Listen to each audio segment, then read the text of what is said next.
Good afternoon.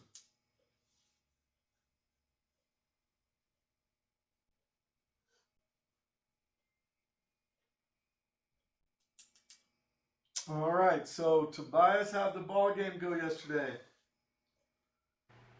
It was good. We won both games. Can you see me? Like my image isn't showing on my screen. So You I don't didn't see know. me? No, I can see you. I just can't see me. Oh, Oh, well. Yesterday, the camera in Mogollon was doing some weird stuff, and Miss Townsend had to call in a couple of times. So, but Yeah. Talk to so her. yeah, you might check with her to see if.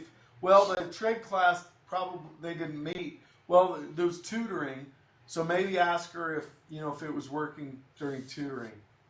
So Okay. Well, she's I right didn't here. hear anything for tutoring. Nobody came in. Like, see, there's a person's not up there. Like, her image. Can you And I see? don't- You can't see us? Well, he can no, see. I can see you guys just fine. Oh, you just can't see yourself? Yeah. Do you really need to see yourself? No, I was just freaked out for a second. Well, but what if his hair is Somebody messed up? changed it.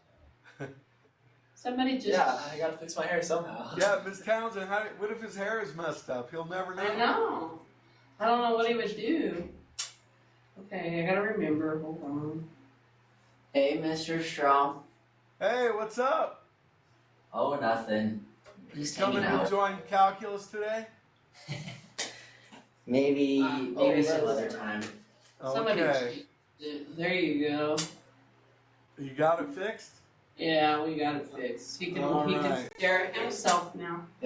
Very good. Well, I was, he's got to check himself before he asks that girl to prom, Oh yeah. Yep. Obviously.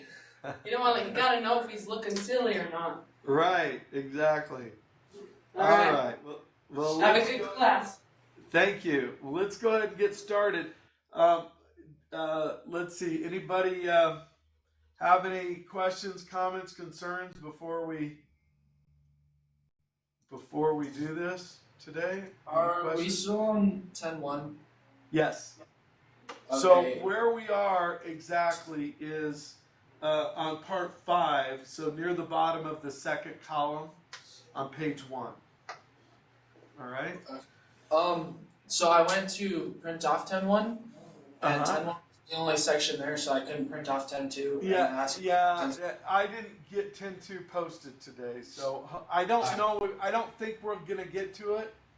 But anyway, that was my number one on my to-do list today, and then I got swamped by emails. So anyway, it happens. But so tomorrow, all my office work before I come into class is going to be working on getting 10.2 posted.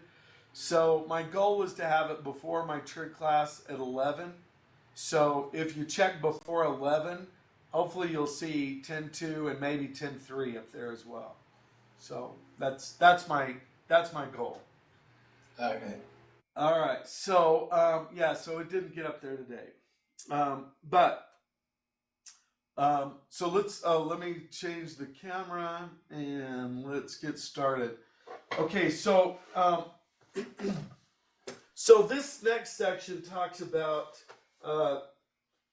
the continuous function theorem for sequences. And so this is saying if a sub n is a sequence of real numbers that approaches L, and then you apply a function to it that is also continuous, then the function value for just plugging the sequence into the function will get you the limit. Now, I know that seems a little bit like, what do you do here again?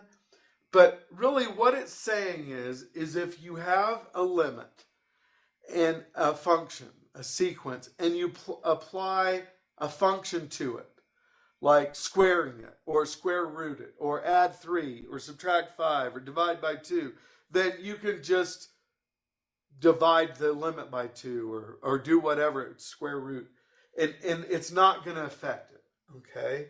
So this really, it's a very important idea that that you can manipulate it, but it's really again, this is one that works like you would think it would work.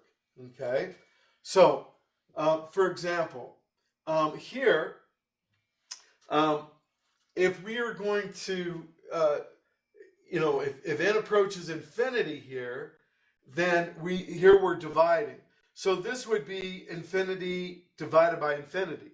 So that kind of doesn't work, but we can separate it and say, well, this is n divided by n plus 1 divided by n. So that's kind of an algebra technique that's very effective back when we did limits. So if we're dealing with this, well, n divided by n is 1. And then as n approaches infinity, as we talked about yesterday, any constant up here over infinity is going to approach 0. So even if you have a huge constant, like a billion, well, infinity still swamps it. So this will still approach 0, so you get 1 plus 0 is 1. So if it approaches a number, then we say it converges to that number. If our answer is infinity or negative infinity, we say it diverges. All right? So let's see if you can do practice 5.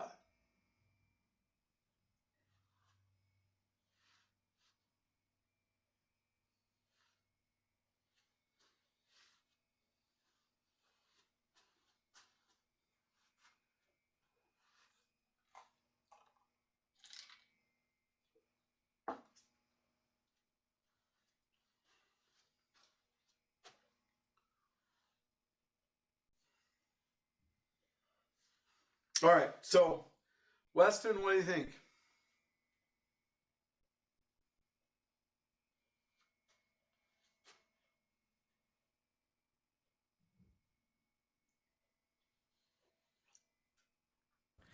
Converges at 1. Yeah, because, see, this is the same as the example I did, except it's squared. And so if I take off the squared and that part in the middle converge to 1, well, then I just square it, and this is also going to converge to 1. Okay?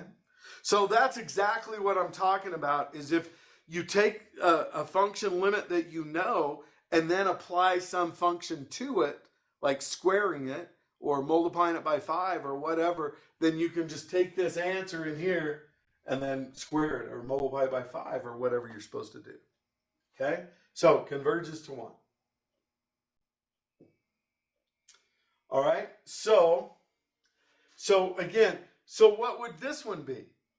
So this one in the middle converged to 1. So if I take the square root of it, then it's still going to converge to 1. Okay? All right. Next, part 6, reciprocals. All right, so as n approaches infinity, the limit as n approaches infinity of 1 over n equals 0. So this is, we've only talked about this like 5 times in this first section. And so really it's whatever the constant is over infinity is going to go to 0. Okay? All right. So if I have the limit of 1 over n as n approaches infinity is 0, and f of x is 2 to the x, well, then what would the limit as n approaches infinity of 2 to the 1 over n, what would that go to, do you think? I would converge at 1 too. Yes, because, see, if 1 over n goes to 0, well, 2 to the 0 power, anything to the 0 power is going to go to 1. And so this would converge to 1. Okay?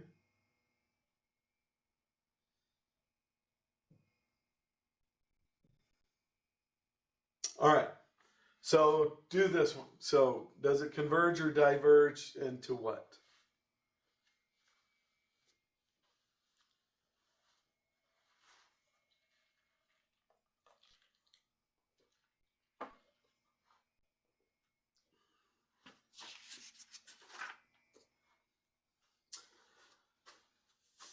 All right, Jada, what do you think?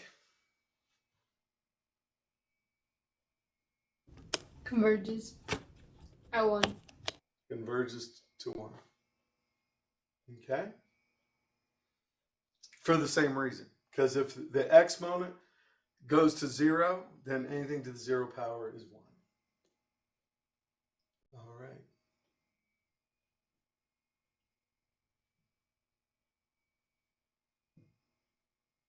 Okay.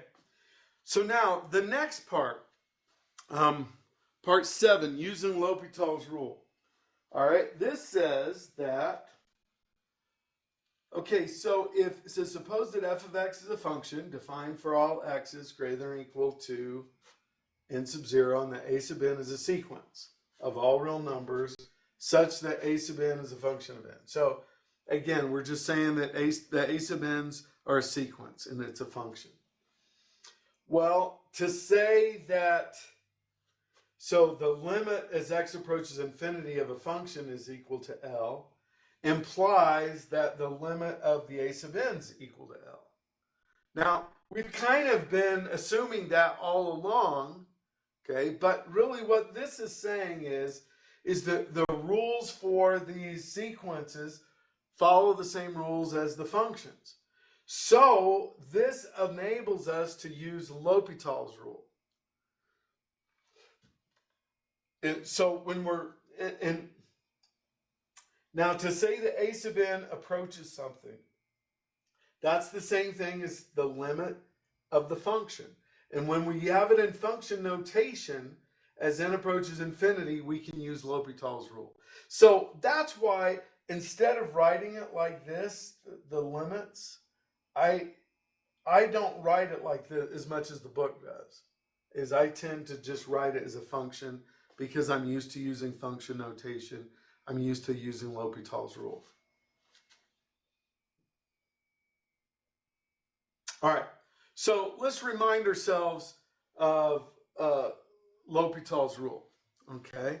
So the question in the book, or even on the quiz, may say, if a sub n equals natural log of n over n, a sub n approaches what? See, to me, that's a little, I don't like that notation. It's a little unclear. I like the limit notation. So I would, for this question, I would rewrite it like this and say, okay, what is the limit as n approaches infinity of the natural log of n over n? Because I've done these before. So here you plug in infinity over infinity, and you get an indeterminate form. So when you have an indeterminate form, L'Hopital's rule says you can take the derivative of the numerator and the denominator separately. Do not use the quotient rule. So you say, okay, the derivative of natural log of n is 1 over n. The derivative of n is just 1. So then that just ends up giving us 1 over n. And so then as n approaches infinity, 1 over infinity goes to 0. So this converges to 0. Okay? All right, so go ahead and try practice 7, please.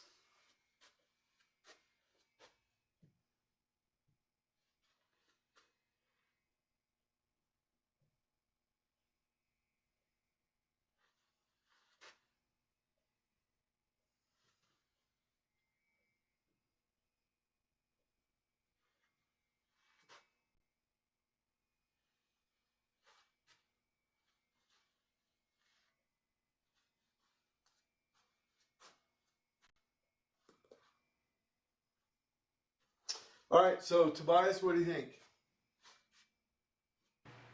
Would it also converge to 0? Okay, let's see. All right, so when you plug in infinity over infinity, when you plug in infinity, you get infinity over infinity. So that's an indeterminate form. So you take the derivative and you get 1 over x. Okay, now dividing by 1 over x is the same as multiplying by x. So that just gives us x So when we plug in infinity, we get infinity. We don't get 0 this time. So when the limit is infinity, then we say it diverges. Okay? So this one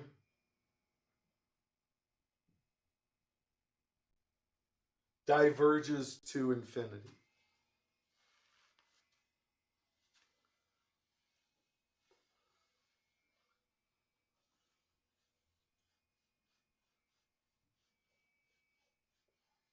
All right? Any questions on that?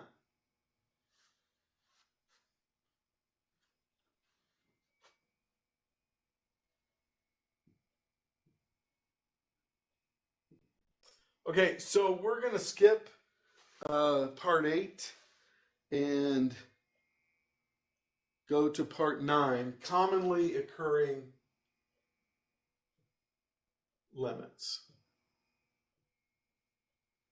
All right, so it says the following 6 sequences converge to the limits listed below. Now, so the one that we just did, or that I did in the example, was this first one. The limit as n approaches infinity of the natural log of n over n is 0. These other ones are going to come in handy in the rest of the chapter. And so you definitely want to, put a star by these, okay? The limit as n approaches infinity of the square root of n, or the nth root of n, is 1. The limit as n approaches infinity of x to the 1 over n is 1. The limit as x approaches infinity of x to the n is 0. That's when the absolute value of x is less than 0. Is less than 1, excuse me. So like if you have x to the 1/2 or x to the 1/3 or something like that.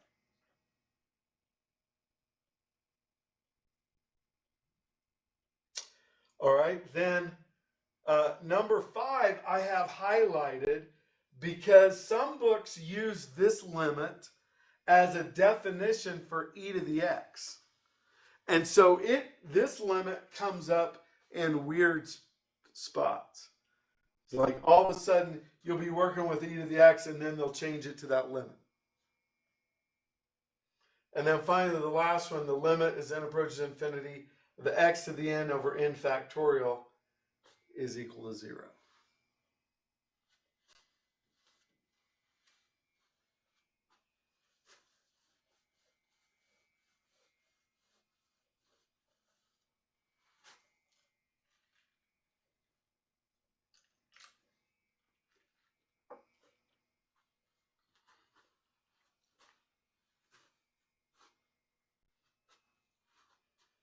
Okay?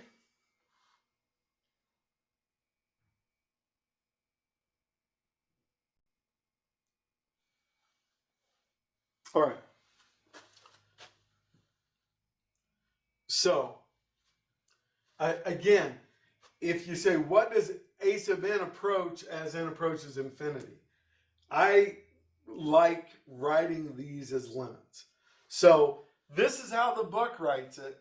I like to put it as the limit. Okay? Because I think it, anyway, let's just go ahead and do this. So, here, because this is a natural log, I can bring the 2 down from the exponent and then make it 2 times the natural log of n over n. Well, then, using property 1 that you just wrote down, okay, then, whoops. So this one is 0, so you get 2 times 0, which is 0. So that's kind of using one of those properties is like a shortcut. Okay? All right, let's try another one. All right, so here's the nth root of n squared. Well, I can rewrite this as the nth root of n squared on the outside. Well, then using property 2, using property 2, this is equal to 1 on the inside, so then 1 squared is 1. That's probably the easiest way to do it. All right. Okay, here's the nth root of 3n. All right, well, think of this as 3n raised to the 1 over n power. So that's 3 to the 1 over n times n to the 1 over n. Well, using properties 2 and 3, n raised to the 1 over n is 1. So then this is, as n goes to infinity, this will go to 0. So this will go to 1. So we get 1 times 1 is 1. So again, those properties really come in handy of making short work of some of these limits. Okay. All right, so go ahead and try practice 9.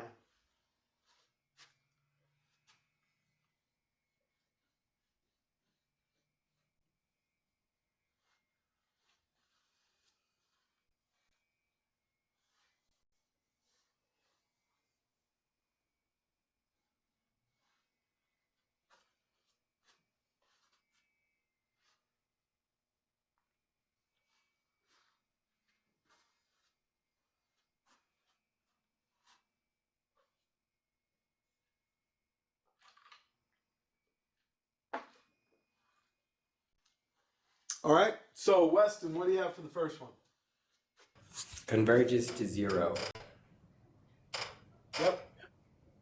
All right, and Jada, how about the second one? Converges to 1. Good. And then the third one, Tobias. Converges to 1. Okay, good. And so I put which property number, helps you get that. So, okay, but it seems like you guys aren't having any trouble with these anyway.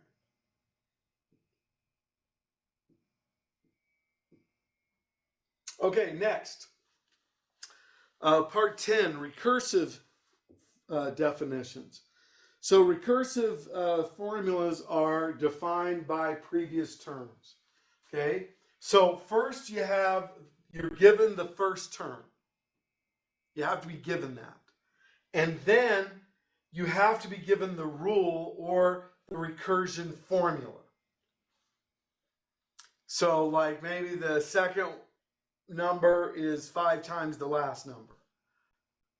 And then, so you're given the first number, say 3, so then the second number would be 5 times 3, 15. And so on. Okay, but you have to be given the formula, you have to be given the first term. Okay, so let's say that a term is the previous term plus 1. All right, now we have to be told that what's the first term. So let's say we're told that a sub 1 equals 7. So then you say, well, the first term is 7. The next term is the previous term plus 1. So that would be 8 and then 9 and so on. Okay?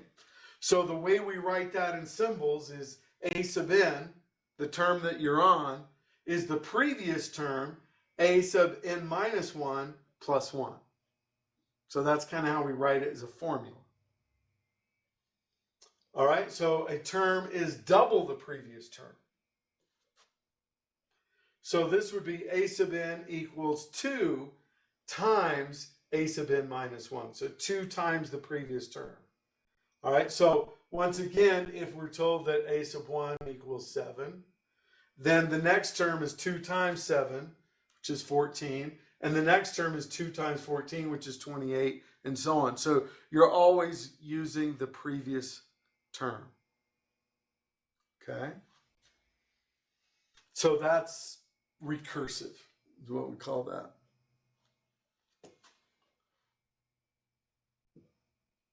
All right, so the most famous recursive formula is the Fibonacci sequence. Okay, does anybody remember the Fibonacci sequence and how it goes? It's just the number plus the previous number. Okay, so you take the two previous numbers to get the next one. Yeah. Okay, so if we start off in the Fibonacci sequence with, let's see. So let's say if you start off with 1 and 1, then the next number in it is the sum of these two, which is 2. And then the next one would be 3, and then 5. Okay? So how would you write the formula? So a sub n equals what? A sub n minus 2 plus a sub n minus 1. Yes.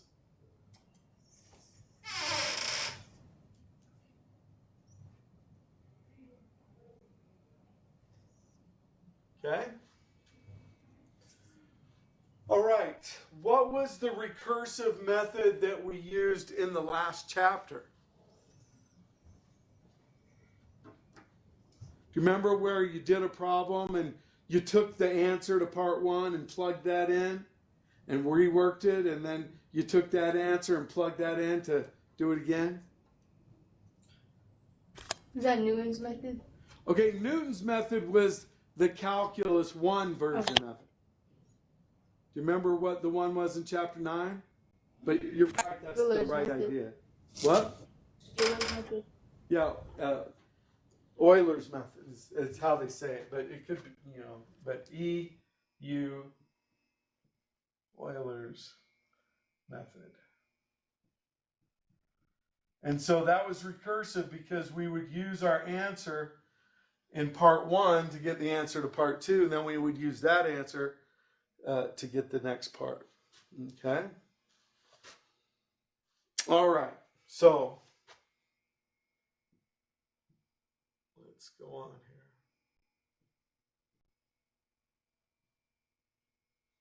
here. Okay. So now we're going to talk about upper bound, and least upper bound. Okay? It says a sequence A sub n is bounded from above if there exists a number m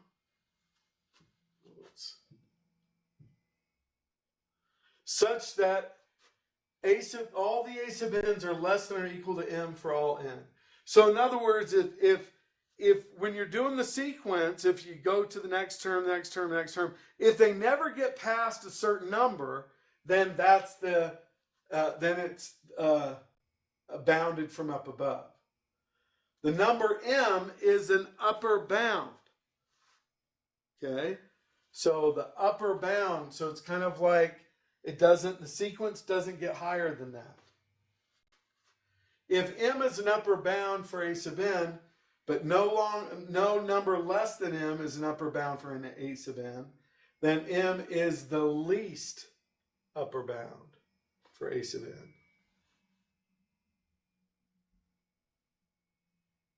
Okay, so let me kind of explain what this is like. So imagine, the upper bound is kind of like the ceiling, okay? So let's say that the sequence never gets past 10, okay? Well, then the question is does it get past 9? Because it might not get past 9 either. So if it doesn't get past 9, then 9 is also an upper bound. Because if 9 is an upper bound, then 10 is an upper bound, 11 is upper bound. If it can't pass 9, it can't pass any number above that. Okay? So usually we want to know what's the lowest, what's the ceiling, the lowest upper bound, the least upper bound. And so if let's say 8 is an upper bound and 7 is not, then we would say 8 is the least upper bound. Okay? So that's the lowest ceiling threshold. So it doesn't go past 8, but it does go past 7. Okay? Now, convergent series are bounded. because they approach a number. So if they approach a number, then it's going to have a boundary to it. It's not going to go past that. Okay. Okay.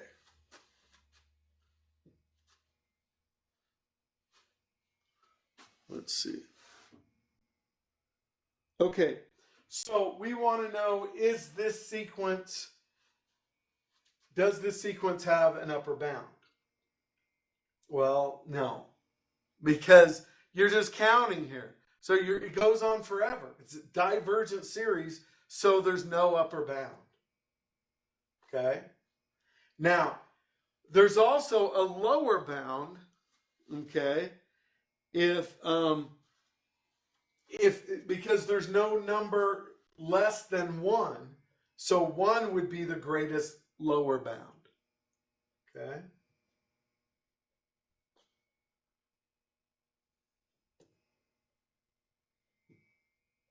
All right.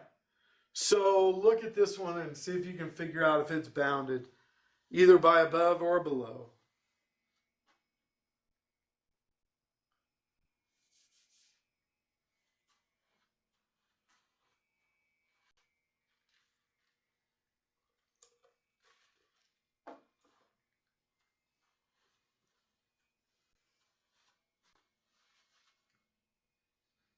All right. So Weston, what do you think?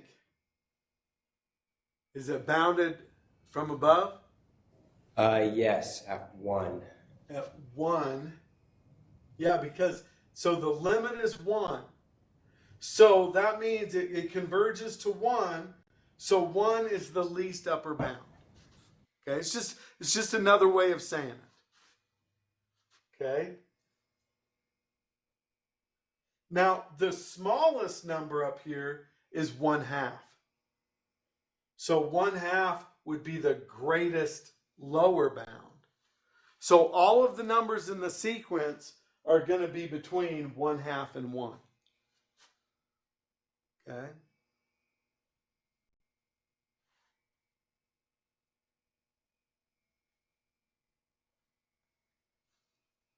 All right. Any questions on that?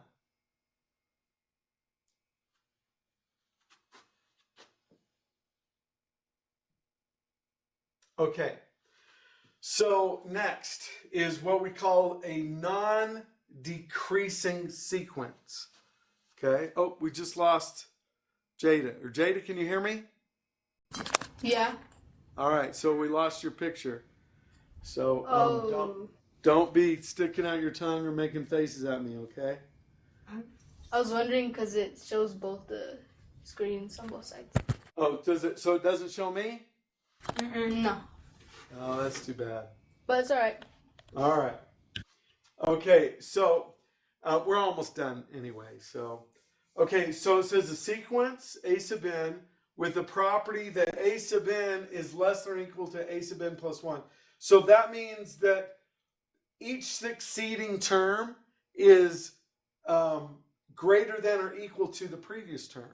So that means it's either equal or getting bigger. So then that is called a non-decreasing sequence. So it can be increasing or it could be constant, but it's not going down. So the graph would look like it would either be going up or it could be flat, but it's not going down. So this is a non-decreasing sequence. All right, so it says a non-decreasing sequence of real numbers converges if and only if it is bounded from above. If a non-decreasing sequence converges, it converges to its least upper bound. Okay? And that's kind of what we said before. Now, this idea, though, it says the sequence is monotonic. So this is another word that's used here. Monotonic, if it is either non-decreasing or non-increasing. Okay? But it can't be both. So basically, it's either going up or flat, or going down or flat. It doesn't go up and down. So this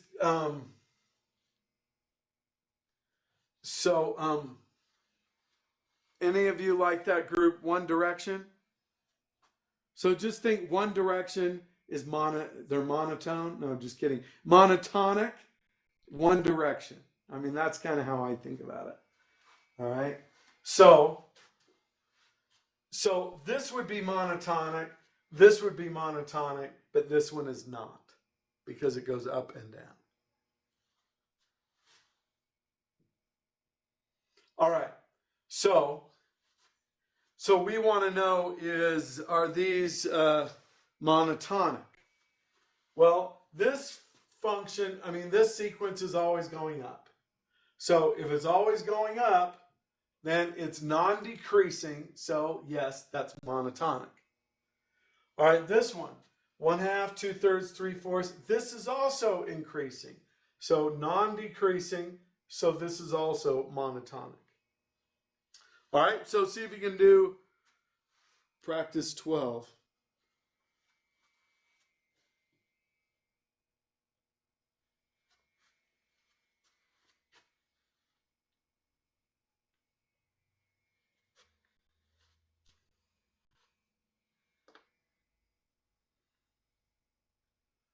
All right, so Tobias, what do you think about A?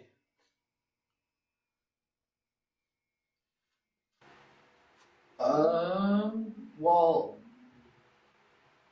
I think it's not increasing, but we don't have the 1/2 to the n power on our paper. Oh, you don't? No. Okay, well you can add it. It doesn't really change anything. Okay. I'm just showing you the pattern, really. Okay. So I got it is monotonic and it's not increasing. Yes. So not increasing. So yes, it's monotonic. All right. So Jada out there in Cyberland, what do you think about the last one? I put it's not. It is not monotonic or non-monotonic. That sounds weird. But because it's going up and down. So that's not monotonic. Okay. So just teaching you a few little extra vocabulary words here. All right. Okay. So any questions there on 10.1? Okay. I'm going to just kind of, we're not going to really start 10.2, but I just want to show you what it's like just so that, but we're not going to really do any of the notes or anything. But this section is basically from trig, Math 189, okay? So infinite series. You might remember last year you talked about infinite series, okay? A series means you're adding the terms. Infinite means they're the endless numbers of terms. And so this is going to be a tiny little shift in that, see, the last one, we were looking at the sequences, the actual terms. Now we're going to look at what happens when you add them up, okay? Is it still going to be diverging or converging sequences when we're actually adding them up, okay? Let's see. Okay. All right. So again, the main idea of 10.2 is from trig, and we'll do some calculus on it when we talk about converging and diverging. Now you might say, are we going to be doing that? The whole chapter 10, for the most part, 80% of the problems are going to be, does it converge or diverge? Okay. And so we just need to learn a lot of different rules and properties. Now, pretty much from here on out through chapter 10 is a lot of these sections are very short. So I'm going to try to have at least 10 for chapter 10, at least 2 of the handouts ready every day. Okay. And now we might not actually finish 2 sections every day, but some of them we will. And some of the handouts will only be 1 page. They'll just be a front page because they're very short sections. So just kind of heads up on that. So anyway, so look for 10.2 and hopefully 10.3 as well for tomorrow. Okay? But that's it for today. Any questions? All right. Well, we're going to call it then. So we'll see you guys tomorrow. Have a great one.